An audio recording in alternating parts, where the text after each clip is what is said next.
नमस्कार, times now Bharat पर आपका स्वागत है। आपके साथ मैं हूं राकेश पांडे। शाम के 5 बजने वाले हैं। वक्त हो गया है देश के सबसे पसंदीदा डिबेट शो राष्ट्रवाद का। राष्ट्रवाद यानी देश से बढ़कर कुछ नहीं। क्या योगी आदित्यनाथ के पहनावे के बहाने अखिलेश यादव भगवा को टारगेट कर रहे हैं? क्या समाजवादी पार्टी को भगवा रंग से इतनी चिढ़ है कि तुष्टीकरण की राजनीति के लिए भगवा को टारगेट किया जा रहा है? सवाल यह भी है कि क्या इस तरह भगवा पहनावे पर बयानबाजी साधु संतों का अपमान नहीं है क्या? दरअसल योगी आदित्यनाथ के वसूली वाले बयान पर अखिलेश यादव आग बबूला हो गए और पलटवार करते हुए अखिलेश ने भगवा के सहारे योगी आदित्यनाथ पर हमला बोल दिया। लेकिन सवाल है कि बार बार भगवा पहनावे को विवाद में घसीटा क्यों जाता है? सवाल यह भी है कि अखिलेश यादव या फिर यूं कह लीजिए कि पूरा यादव परिवार बार बार योगी आदित्यनाथ से पर्सनल क्यों हो जाता है? आज इसी मुद्दे पर हम करेंगे डिबेट, लेकिन पहले रिपोर्ट देखिए।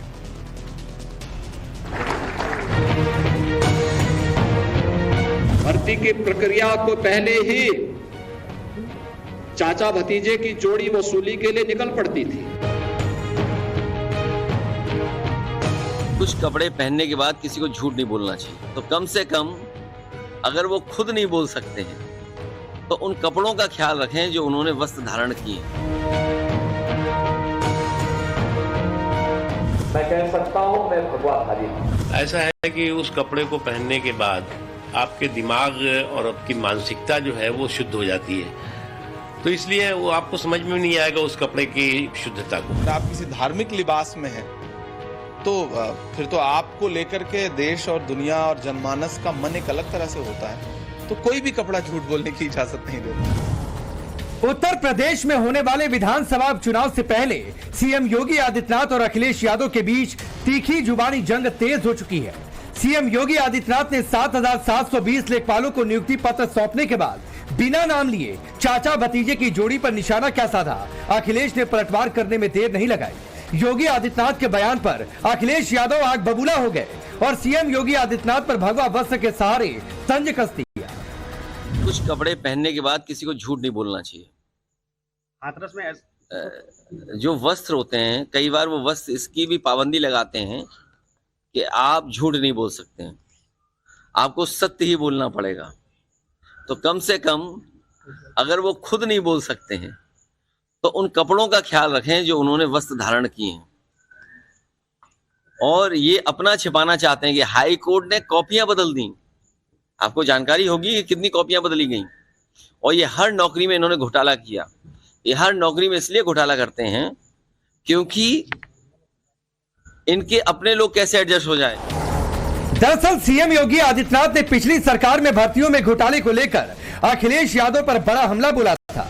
योगी ने अखिलेश का नाम लिए बिना कहा था कि 2017 से पहले भर्तियों में वसूली चलती थी। लेकिन 2017 के पहले क्या होता था? ये जो भर्ती आधे लेखपालों के पद खाली पड़े हुए क्यों पड़े हुए थे? क्योंकि भर्ती नहीं होती थी। भर्ती की प्रक्रिया में तमाम होल थे। भर्ती की प्रक्रिया को पहले ही चाचा भतीजे की जोड़ी वसूली के लिए निकल पड़ती थी और पूरा खानदान अलग अलग जिले आवंटित हो जाते थे। मुझे याद है लेखपालों की भर्ती की एक प्रक्रिया को कैसे इन्होंने दागी बना दिया था। योगी के इसी बयान पर अखिलेश ने आपा खो दिया और सीधे सीधे भगवा वस्त्र के सहारे योगी आदित्यनाथ पर सवाल उठा दिए। सवाल है, फैजाबाद की सीट क्या जीते? अखिलेश योगी के बहाने भगवा पर भी निशाना साध रहे हैं। क्या भगवा से इतनी चिढ़ हो गई कि अखिलेश ने इसका सहारा लिया तंज कसने के लिए? बीजेपी ने अखिलेश के बयान पर पलटवार किया और कहा कि अखिलेश उस कपड़े की शुद्धता को नहीं समझ सकते। ऐसा है कि उस कपड़े को पहनने के बाद आपके दिमाग और आपकी मानसिकता जो है वो शुद्ध हो जाती है, तो इसलिए वो आपको समझ में नहीं आएगा उस कपड़े की शुद्धता को। उधर कांग्रेस ने अखिलेश के बयान में हाँ मिलाई और कहा कि अगर आप धार्मिक वस्त्र में होते हैं तो झूठ नहीं बोलना चाहिए। नहीं, कोई भी कपड़ा झूठ बोलने की इजाजत नहीं देता है। और सबसे महत्वपूर्ण होता है कि किसी संवैधानिक पद पर बैठा हुआ व्यक्ति अगर झूठ बोलता है तो सबसे पहली बात तो वो कुर्सी इजाजत नहीं देती, संविधान की शपथ आपको इजाजत नहीं देती। और जाहिर सी बात है, अगर आप किसी धार्मिक लिबास में हैं तो फिर तो आपको लेकर के देश और दुनिया और जनमानस का मन एक अलग तरह से होता है, तो कोई भी कपड़ा झूठ बोलने की इजाजत नहीं देता है। मगर ये फैक्ट है, अखिलेश यादव जब यूपी के मुख्यमंत्री थे तब 2,05,000 लोगों को सरकारी नौकरियां मिली थी। 2007 से लेकर 2012 तक मायावती के शासनकाल में 91,000 सरकारी नियुक्तियां हुई, जबकि इनके मुकाबले योगी आदित्यनाथ का 6.5 लाख नौकरी देने का दावा कागजों में बहुत मजबूत दिखता है। लेकिन सवाल है कि आखिर अखिलेश नौकरियों की बात को घुमा फिरा कर भगवा पर क्यों ले गए? अखिलेश के भगवा कपड़े पर सवाल उठाने का मकसद क्या है? क्या योगी के कपड़ों के बहाने अखिलेश के निशाने पर भगवा यानी हिंदू हैं? सवाल है कि क्या भगवा पर सवाल उठाकर अखिलेश यादव होने वाले विधानसभा उपचुनाव और 2027 विधानसभा का चुनाव जीत जाएंगे? ब्यूरो रिपोर्ट, टाइम्स नाउ नव भारत।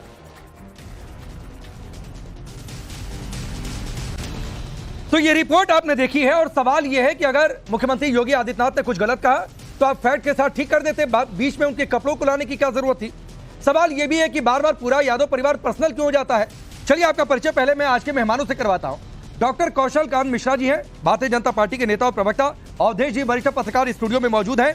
दीपक रंजन जी समाजवादी पार्टी के नेता और प्रवक्ता। जगदीश शर्मा जी कांग्रेस पार्टी के नेता। आप सभी का बहुत बहुत स्वागत है। दीपक रंजन जी, पहला सवाल और बहुत सीधा सवाल, सीधा जवाब भी चाहता हूं। अगर मुख्यमंत्री योगी आदित्यनाथ ने कुछ गलत बोला तो अखिलेश यादव फैक्ट के साथ ठीक कर देते और कहते कि भाई देखिए सच है, बात ठीक हो जाती। लेकिन बीच में कपड़े लाने की क्या जरूरत थी? इतनी चिड़ भगवा से? देखिए राकेश जी, आपने शुरू में ही कहा कि अगर उन्होंने गलत बोला तो बिल्कुल हमारे राष्ट्रीय अध्यक्ष अखिलेश यादव जी ने बिल्कुल सही आईना दिखाने का काम किया। उन्होंने भगवा वस्त्र को जो है उसका सम्मान किया और उन्होंने कहा कि जो लोग भगवा वस्त्र धारण करते हैं, क्योंकि साधु संत महात्माओं की हम समाजवादी लोग या हम हो या आप हो, हर लोग उनका सम्मान करते हैं, उनकी इज्जत करते हैं। लेकिन वो वस्त्र धारण करने के बाद उस वस्त्र को भी वो जो है जो अभी आपने कहा कि अगर उन्होंने झूठ बोला या गलत बोला तो गलत क्यों बोला? अगर जो वस्त्र उन्होंने दीपक भाई, मेरा ये सवाल नहीं है। मेरा सवाल ये है कि अगर मुख्यमंत्री योगी आदित्यनाथ ने कुछ फैक्ट वाइज मिस्टेक किया, गलत बोला, तो आप ठीक करते। मैं सिर्फ पूछ रहा हूं कपड़े बीच में लाने की क्या जरूरत थी? अगर बीजेपी के कोई नेता ये कहते हो कि कपड़े देखकर आप पहचानिए कौन गड़बड़ी कर रहा है, तो आप लोगों ने बवाल मचा दिया तब तो कि भाई ये कपड़े देख रहे हैं लोगों के। अरे मैं तो बार बार यही तो कह रहा हूं कि अगर गलत बोला, क्यों गलत बोला? नहीं, बार-बार नहीं आपसे कह रहा हूं। अरे तो गलत बोला तो ठीक करिए, कपड़ा देखेंगे, बोलना चाहिए, कपड़ा देखेंगे आप किसी का। नहीं दीपक रंजन, नहीं आप नहीं, कपड़े में आप हमारे लाल रंग पे जाते थे। सबका खून लाल है, जिसका खून पानी हो चुका है तो वो लाल रंग से चिढ़ता। आप हमारे लाल रंग से क्यों? नहीं, लाल और भगवा को लाल रंग को आपने जो है दीपक रंजन, लाल और भगवा को एक तराजू पर मत तोलिए। पहली बात नहीं तो हम सुनिए सर, लाल और भगवा को एक तराजू पर मत तोलिए। और एक और आईना आपको दिखाता हूं दीपक रंजन, सुनिए। अरे आप सुनिए सर, सुनिए ना, जवाब एक साथ दीजिएगा। शुरू में ही कहा कि अगर गलत कहा तो इसका आप मान रहे हो गलत का? नहीं, मैं नहीं मान रहा हूं। मैं नहीं मान रहा हूं। मैंने कहा आपके हिसाब से अगर गलत बोला तो ठीक करिए। नहीं, मेरे आपने कहा ना। अरे दीपक रंजन, देखिए, ये गली के नुक्कड़ की तरह बहस मत करिए भाई, मत करिए। ये गली के नुक्कड़ की तरह बहस मत करिए, चौक चौराहे पर नहीं खड़े हैं। अगर गलत बोला तो क्यों? हाँ, तो अगर आपके हिसाब से गलत बोला तो ठीक करिए। बोलना चाहिए था। एक मुख्यमंत्री सम्मानित पद, संवैधानिक और सम्मानित पद पे बैठे हैं। अगर मगर क्या होता है? क्यों झूठ बोला उन्होंने? अच्छा, आपने कहा नहीं कि अगर नहीं, मैं आपको बता रहा हूं भगवा से चिढ़ क्यों है। दीपक रंजन सुनिए, फरवरी 2022, डिंपल यादव कोट कर रहा हूं। हमें कोई चिढ़ नहीं, सुनिए ना सर। अरे सुनिए भाई, अरे सुनिए दीपक रंजन, सुनिए। कोई चिढ़ नहीं है। फरवरी 2022, अरे सुनिए भाई, सुनिए। मुख्यमंत्री डिंपल यादव को कोट कर रहा हूं। गलत कह रहे हो। लोहे में जब जंग लग जाती है, सुनिए भाई सुनिए, लोहे में जब जंग लग जाती है तो जंग का रंग वही होता है जो मौजूदा सीएम कपड़े पहनते हैं। जंग और भगवा को आपने एक तराजू में तौल दिया, वहां पर भी भगवा से दिक्कत। नंबर 1 बात है। नंबर 2 बात है, एक और सवाल ऐड करता हूं। ये बार बार पूरा यादव परिवार पर्सनल क्यों जाता है सीएम योगी से? और पर्सनल कैसे होता है ये भी आपको साबित कर दूंगा। क्योंकि जिनकी शादी नहीं हुई उनका मंगलसूत्र से क्या लेना देना अखिलेश यादव का बयान। जिनका कोई परिवार नहीं, वो परिवार वालों का दर्द क्या जाने अखिलेश यादव का ये बयान। इतना पर्सनल क्यों हो जाते हैं भाई? दोनों पॉलिटिकल फिगर है, एक दूसरे को गलत साबित करिए। जनता की नजर में जो सही होगा वो जीतेगा। पर्सनल क्यों होते हैं? अरे भाई तो अरे अच्छा, वो हमारे चाचा भतीजे पे आए और हम उनकी आरती उतारें।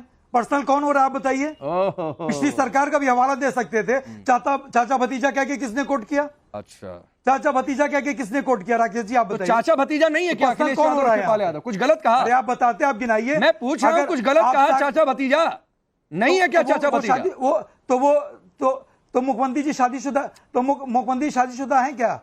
मुख्यमंत्री जी हैं तो क्या सन्यासी शादीशुदा? शादी करता है राकेश जी, तो मुख्यमंत्री फिर तो शादीशुदा आपको हैं क्या? सन्यास की परंपरा का ही नहीं पता है। हाँ? जिस तो संप्रदाय सन्यासी से झूठ वो है तो आपको सन्यासी- आपको आपको तो उसकी सन्यासी झूठ परंपरा बोलता का ही है। भान नहीं है। सन्यासी झूठ बोलता है। नहीं, आपको उसकी नहीं, परंपरा सन्यासी- का ही भान नहीं है। सन्यासी झूठ परंपरा का ही भान नहीं है दीपक रंजन। सन्यासी झूठ बोलता है। अगर आप ये कह रहे हैं कि सन्यासी शादी झूठ उन्होंने बोलता क्यों है। नहीं की है तो? अरे आपने ये खुद ही कहा निहायत कि- पर्सनल होने वाली बात है आपने खुद ही दीपक कहा रंजन, गलत। निहायत आपने खुद ही पर्सनल कहा- होने वाली बात है। अरे और ये साबित करता है कि आप लोगों के पास मुद्दे नहीं है। ये साबित करता है कि आप फैक्ट के आधार पर सीएम योगी को गलत साबित नहीं कर पा रहे हैं, इसलिए आप लोग पर्सनल हो रहे हैं। राकेश भाई, आपने शुरू में ही कहा कि अगर उन्होंने गलत कहा, मतलब गलत कहा मान रहे हो। अरे भाई, गलत मैंने कहा किया, कि हमको अगर आपकी गलत बात कहा अच्छी है लगी, तो आप गलत उन्होंने साबित गलत कहा। करिए। आपने कपड़ों बार-बार पर बात क्यों कही। जा रहे हैं? अरे भाई, क्या अगर से क्या मतलब? तो साक्ष्य के आधार पर मुख्यमंत्री जी को कहना चाहिए। तो कौन सा साक्ष्य? सबूत दिखाए। अच्छा, साक्ष्य उनके कह देने से कोई मान चलिए लेगा? सर, अब सुनिए ना, वो सुनिए एक और साक्ष्य दे दूं आपको। झूठ बोलता है मैं कौशल कांत जी, झूठ बोलते हैं। मैं इस पॉइंट को बाद में लेकर आना चाहता था। मुझे अरे पहले सुनिए, अब आपने साक्ष्य की बात की है ना दीपक रंजन, साक्ष्य ले लीजिए। अरे साक्ष्य ले लीजिए दीपक रंजन, आपने साक्ष्य ले लीजिए। लेंगे साक्ष्य? तुमको सही करिए, क्यों आप साक्ष्य लेंगे? मुख्यमंत्री जी को कहिए ना गलत। आप साक्ष्य लेंगे? मुख्यमंत्री जी से पूछो क्यों गलत? दीपक रंजन प्लीज, हम क्यों साक्ष्य लें? अरे सुना करिए, हम क्यों साक्ष्य लें? भगवा पहनकर वो झूठ बोल रहे हैं। आपने सफेद कपड़े पहनकर सारा सच बोला क्या? नेता लोग सफेद कपड़े पहनते हैं ना, सारा सच बोला क्या? सारा सच बोला क्या अखिलेश यादव? आप क्यों कपड़े पे आ रहे हो? अब आप क्यों कपड़े पे आ रहे हो? आप क्यों कपड़े पे आ रहे हो? आप नीला पहन करके झूठ बोल रहे हो क्या? आप नीला पहन के झूठ बोल रहे हो क्या? सफेद तो आपने नहीं, मैं तो सवाल पूछ रहा हूँ भाई, आईना दिखा रहा हूँ कि सफेद कपड़े पहनकर नेता लोग सभी सच बोलते हैं क्या? मैं तो सिर्फ इतना सवाल पूछा, आप अभी से परेशान हो गए। चलिए पहले कौशल कांत मिश्रा, मैं इसका आईना दिखाऊंगा। अखिलेश यादव, सुनिए ना, अखिलेश यादव के 4 बयान कोट करूंगा, उनका दावा और हकीकत भी आपको बताऊंगा। अगर झूठ बोला, दावा और हकीकत भी बताऊंगा। थोड़ा सा 2 मिनट का धैर्य रख लीजिए, नहीं तो बाकी के मेहमान कहेंगे कि फिर हमको बुलाया क्यों। चलिए कौशल कांत मिश्रा, असल चिड़ क्या भगवा से है? सफेद से भी चिड़, असल चिड़ क्या भगवा से है? कह रहे हैं आपने चाचा भतीजा क्यों बोला? सफेद से चिड़ है क्या? नहीं, मुझे कोई चिड़ नहीं है, मुझे ना भगवा से चिड़ है ना सफेद से चिड़ है। बोलिए कौशल कांत मिश्रा। राकेश जी, मैं 5 मिनट तक ये डिबेट चली है, केवल जिसका कोई औचित्य नहीं है, मुझे समझ में नहीं आ रहा है। जब मुख्यमंत्री जी ने बताया और साफ साफ बताया कि जो चाचा भतीजे थे उन्होंने जिस तरह से भ्रष्टाचार किया था, ये सबको पता, वसूली गैंग था पूरा, सबको पता है। इनके सामान्य में जो अपॉइंटमेंट हुआ था उसको हाईकोर्ट ने पूरा क्वाश किया। क्योंकि उस समय उत्तर प्रदेश लोक सेवा आयोग का नाम बदल करके यादव लोक सेवा आयोग कर दिया गया था। अगर आज करके आज का भी किसके पास जा रहा है? राकेश जी, प्लीज, हाँ मैं आ रहा हूँ दीपक रंजन, आपने 5 मिनट तक बोला, वो सुन रहे थे। तो अभी आप कौशल मिश्रा को सुनिए, फिर इशारा करिएगा, जो आपको गलत लगेगा आऊंगा, आप बोल दीजिएगा। पहले उनको सुन लीजिए, बोलिए कौशल। और मीडिया वालों की ही खबर है, उस समय उत्तर प्रदेश लोक सेवा आयोग का नाम, मैं पत्रिका का नाम नहीं लेना चाहता, आपके ग्रुप की पत्रिका थी जिसपे छपा हुआ था यादव लोक सेवा आयोग। जांच हुई, जांच होने के बाद पूरी अपॉइंटमेंट को कैंसिल किया गया। और उसके बाद अभी आ जाइए, अभी एक ही परिवार के 5 लोग जीत के आए हैं, 5 को एक ही परिवार के लोगों को टिकट दिया गया। क्या कोई और दूसरा उस जाति में, यादव में कोई और दूसरा यादव नहीं था एक परिवार के बाहर का? तो यहां पर तो भ्रष्टाचार कूट कूट कर भरा हुआ। और जो आपने भगवा को लाने की बात की, यानी हिंदू धर्म को लाने की बात की, यानी सनातन को लाने की बात की, ये अखिलेश यादव हो चाहे राहुल गांधी हो, दोनों जो बच्चे हैं, दोनों जो बालक हैं, दोनों यही कर रहे हैं। पार्लियामेंट में राहुल जी करते थे, अब ये अखिलेश यादव भी कर रहे हैं। तो दोनों लोगों को जहां पर भी सनातन हिंदू भारतीय संस्कृति नजर आती है, उसको धूमिल करने का एक भी मौका नहीं छोड़ते हैं। आप ये देखिए कि राम मनोहर लोहिया के पद चिन्हों पे चलने वाली, अपने आप को बताने वाली समाजवादी पार्टी, एक समय में रामायण मेला होता था, उसको बंद करवाने वाले यही लोग हैं। ये लोग तो इतने सनातन विरोधी हैं और इतने भगवा विरोधी हैं कि जिस तरीके से भगवाधारियों के खून से सरयू नदी को लाल कर दिया गया था, वो गोलीकांड आज भी याद है, उसी अयोध्या की धरती पे हुआ था। समस्या क्या है कि इनको ये लगता है कि हर चीज में अगर भारत की संस्कृति और हिंदुत्व को कुछ न कुछ नुकसान पहुंचाएंगे तो इनका वोट बैंक मजबूत होता जाएगा।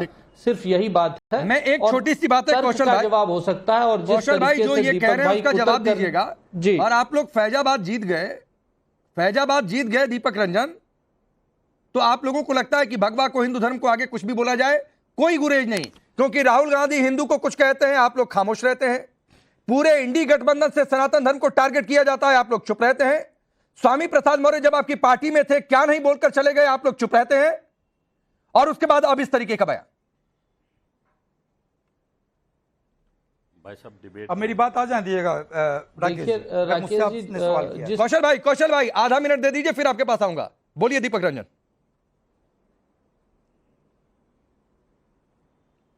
देखिए अभी इनके वर्तमान के सांसद और उस टाइम के डिप्टी सीएम, उन्होंने सीता मैया को क्या कहा था?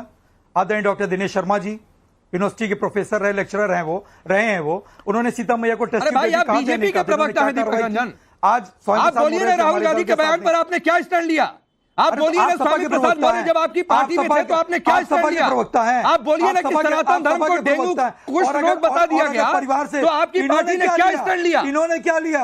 अरे आप अपना नहीं मान लिया उन्होंने गलत किया। प्रवक्ता हो दीपक रंजन, नहीं मैं किसी का प्रवक्ता नहीं हूँ, मान लिया कि उन्होंने गलत किया। आप मान लीजिए आपके हिसाब से बीजेपी हिंदुओं के पक्ष की पार्टी नहीं है, आप बोल दीजिए वो हिंदुओं के लिए गलत करती है, आप सही करिए ना भाई।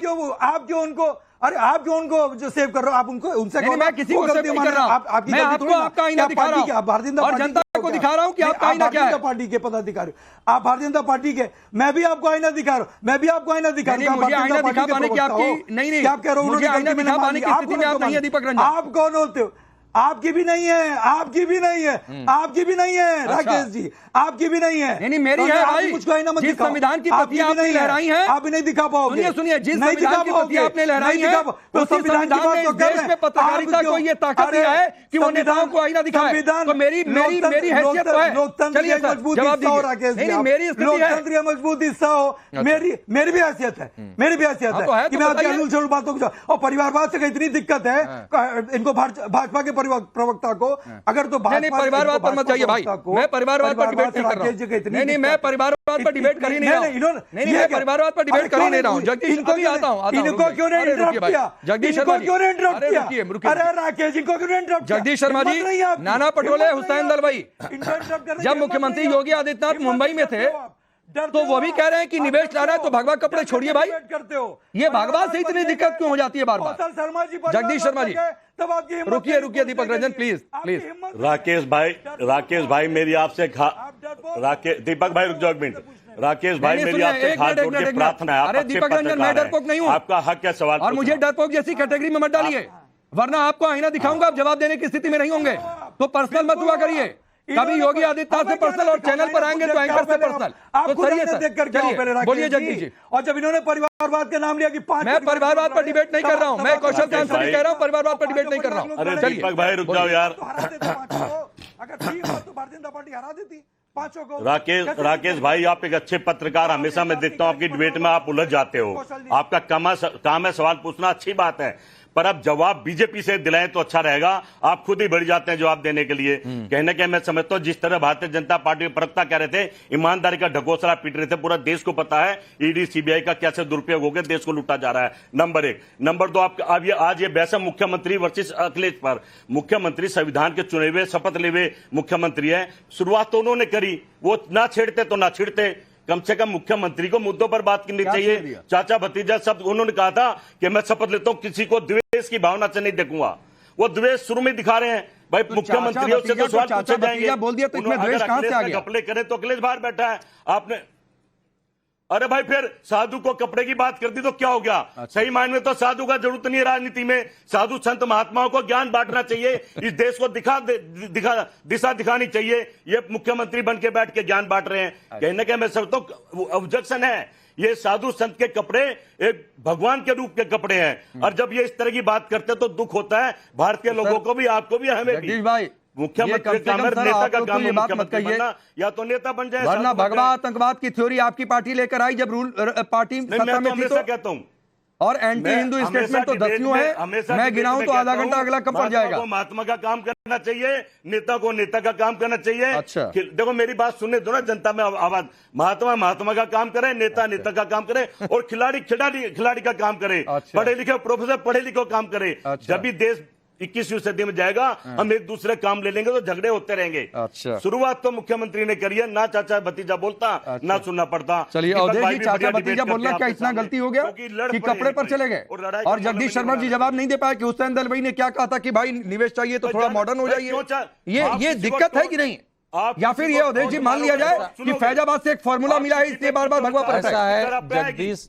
जगदीश शर्मा जी बहुत समझदार आदमी है, लेकिन वो अटैक नहीं करा। भगवा अपनी जगह है। एक मिनट, उस वही भाषा नहीं, भगवा अपनी जगह नहीं होता है सर, ऐसा इतना सरल नहीं है। भगवा अपनी जगह नहीं है। भगवा इस देश में जब से भारत देश है, इसका इतिहास है, तब से भगवा सर्वोच्च स्थान पर पदस्थापित है सर। भगवा को सबसे ज्यादा महत्व दिया गया है कि वो सूर्य के रंग का है, वो जो है हवन से जो अग्नि निकलती है उसके रंग का है। उसको इतना हल्का मत करिए कि भगवा अलग चीज है। देखिए जो जगदीश जी बोल रहे हैं, अखिलेश जी बोल रहे हैं, राजनीति में क्या लेने देना, ये भी ज्ञान दे दीजिए। नहीं, वो बता रहा हूँ राजनीति में, सुन लीजिए। राजनीति से क्या लेना, बिल्कुल बता रहा हूँ। मतलब ये एक भाव है कि भाई देश में साधु संत भगवाधारी पॉलिटिक्स में क्यों आया है, और आया है तो हमको हरा क्योंकि सत्ता में क्यों है।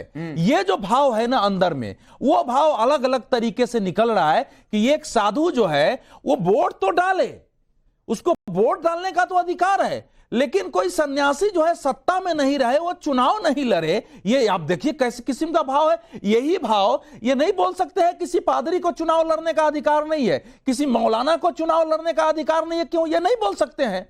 लेकिन ये हिंदू समाज के साधु संत अगर राजनीति में आएंगे, उस पर प्रश्न उठाएंगे। और एक धारा है आजादी के समय से इस देश में, इस समय ज्यादा प्रकट होकर निकली है, क्योंकि केंद्र में नरेंद्र मोदी की सरकार 10 साल रही है शक्तिशाली, प्रदेश में आदित्य जोगीनाथ की सरकार जगह जगह रही है, तो वो जो भाव अंदर था वो प्रकट हो रहा है। अब उन्होंने भ्रष्टाचार की बात की है, तो ठीक है योगी आदित्यनाथ जी की। देखिए जब 2017 का चुनाव हो रहा था तो 3 बड़े मुद्दे थे। एक सपा सरकार का भ्रष्टाचार, दूसरा कानून और व्यवस्था, और तीसरा था परिवार का वर्चस्व। ये 3 बड़े मुद्दे थे और ये 3 बड़े मुद्दों पर विजय मिली है। अगर होता ही नहीं तो विजय क्यों मिलती? लेकिन बीजेपी सरकार की अपनी नाकामी है कि उन्होंने भ्रष्टाचार की ठीक से जांच करा के उस पर एफआईआर करा के कराना चाहिए था। अब वो इतने समय बाद वो बयान दे रहे हैं, लेकिन वो एक अलग पक्ष है। इस समय जब अखिलेश यादव जी, जब एक व्यक्ति अयोध्या से चुनाव जीता है, तो जब उसको अयोध्या का राजा बना सकते हैं, उनको आगे बैठाते हैं, इसमें लोकसभा में उनको आगे बैठाते हैं चिढ़ाने के लिए कि देखो सफेद बस ने साधारण ने कैसे अयोध्या का भाषा पलट दिया है। तो ये जो भाव है, और आप पूछ रहे थे स्टालिन की, जब एमके स्टालिन ने बीपी सिंह की चेन्नई में मूर्ति स्थापित की, तो उसने भारत के एक ही विपक्ष के नेता को नहीं इनवाइट किया था। आपको याद होना चाहिए, वो थे अखिलेश यादव जी, और इन्हीं को इनवाइट किया था और ये वहां गए थे। तो अब इसमें इसलिए वो जो कुछ भी एमके स्टालिन और उसकी पार्टी ने बोला कि ये हिंदू क्या है, सनातन क्या है, उसका अगर सपोर्ट नहीं होता तो क्यों जाते। लेकिन एक बड़ी लड़ाई आपने एक बड़ा अच्छा पॉइंट दिया इसमें अवधेश जी। जगदीश जी बार बार इशारा कर रहे हैं। जगदीश जी आपने कहा ना कि साधु संतों का क्या काम है। अवधेश जी ने पूछा कि दूसरे धर्मों के जो लीडर्स हैं उनके लिए आप ऐसी बात बोलेंगे। मैं आपसे एक सीधा सवाल पूछ रहा हूं और 1 लाइन का सवाल 1 लाइन का जवाब दीजिएगा, बिल्कुल बीच में नहीं आऊंगा। फिर मैं दीपक रंजन आपके पास आऊंगा। समाजवादी पार्टी ने रामपुर से किसको उम्मीदवार बनाया आपको पता है? और वो जीते भी। जामा मस्जिद के इमाम मोहिबुल्लाह नदवी।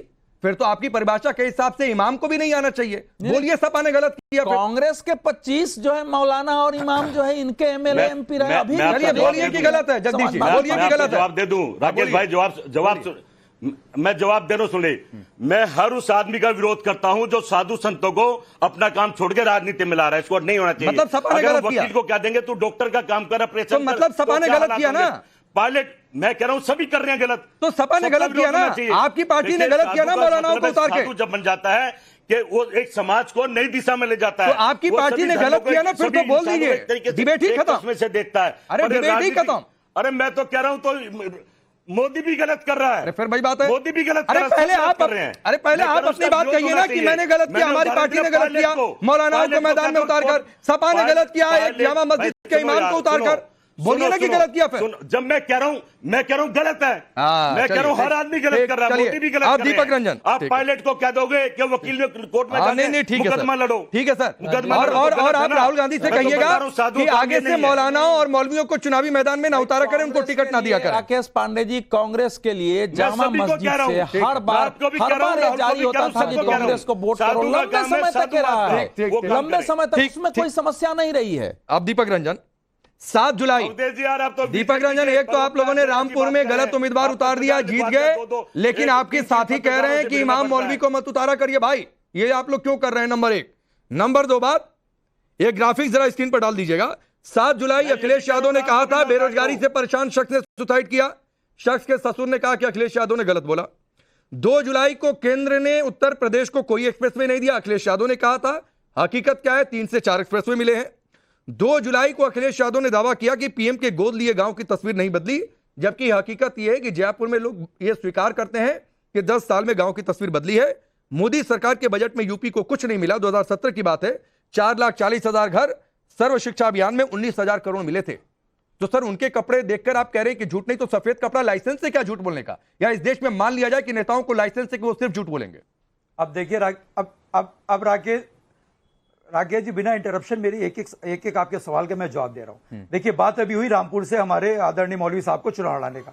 हम इसके बिल्कुल खिलाफ नहीं है। आप मौलवी को लड़ाइए, आप सन्यासी को लड़ाइए, आप पादरी को लड़ाइए, आप ज्ञानी जी को लड़ाइए, लेकिन इन चीजों को एक संवैधानिक पद पे जीतने के बाद वो लोग झूठ ना बोले।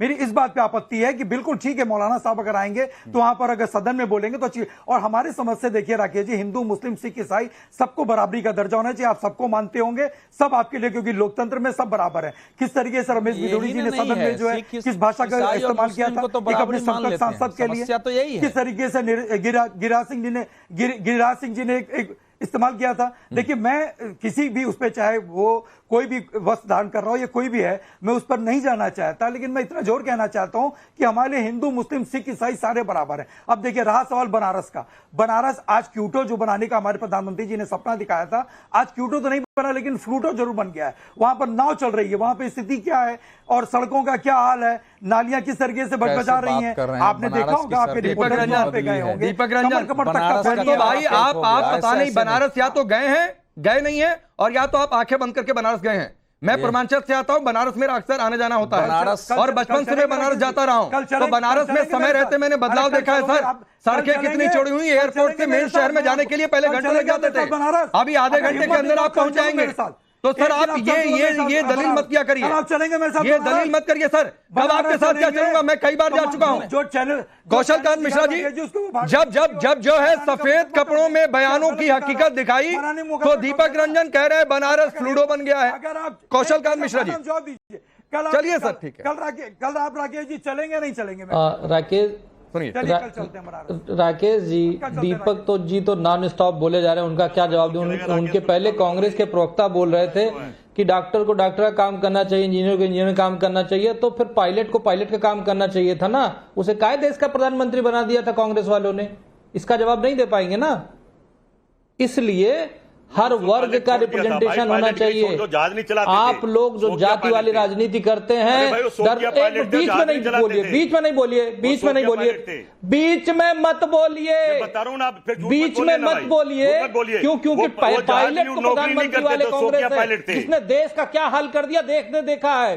अरे कांग्रेस, अरे क्यों? अरे भाई, सबको पता, राजीव गांधी ने, इंदिरा गांधी ने देश बनाया है, सबको पता है। देश का हाल तो सन 14 राजीव गांधी पायलट ही तो थे, क्या थे? बुरा हाल है सबका। राजीव गांधी पायलट थे ना, क्यों बना दिया था?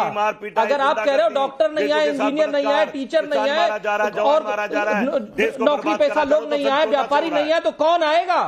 आप लोगों ने राजनीति को तो केवल राजनीति को आप लोगों ने चोरों और डकैतों का अड्डा बनाने की कोशिश की है ना। साधु संत अब लोगों को जिस तरीके से पढ़े लिखे लोग आ रहे हैं, जिस तरीके से हर वर्ग के लोग आ रहे हैं, अरे राकेश जी वक्त का मैं प्लीज 10 सेकंड और अपनी बात पूरी करिए। कौशल कांत मिश्रा 10 सेकंड और प्लीज। जगदीश जी 10 सेकंड और जल्दी पूरी करिए अपनी बात।